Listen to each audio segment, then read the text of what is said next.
Hey everyone, in this video, I'm going to show you how to put an Instagram watermark on Instagram Reels. Putting an Instagram watermark on Instagram Reels is important to protect your original content and maintain proper credit when your videos are shared or reposted on other platforms. A watermark helps viewers easily identify the creator, increases brand recognition, and prevents others from claiming your work as their own. First, open the Instagram app. In the bottom right corner, click on the profile icon. In the top left corner, click on the plus icon. In the drop-down menu, click on Reel. Now, select the video you want to upload.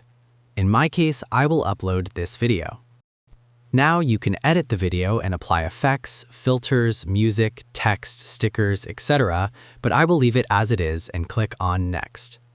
In this menu, you can add captions, tag people, add a location, and much more. In my case, I will also leave these blank and click on Share. Wait for the video to upload. After the video has been uploaded, it will show on your timeline, and if it doesn't, you can find it on your profile. Now, click on the Share icon. Next, swipe the bottom menu to the right and click on the Download option.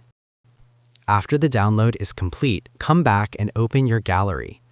If I play the video now, you can see that there is a watermark with my username and the Instagram logo, and it also shows at the end of the video. Now your watermark has been added successfully, and you can re-upload your video without the fear of someone else getting the credit. If this tutorial helped you out, make sure to like and subscribe for more helpful guides. And if you found real value in it, a super thanks would be greatly appreciated.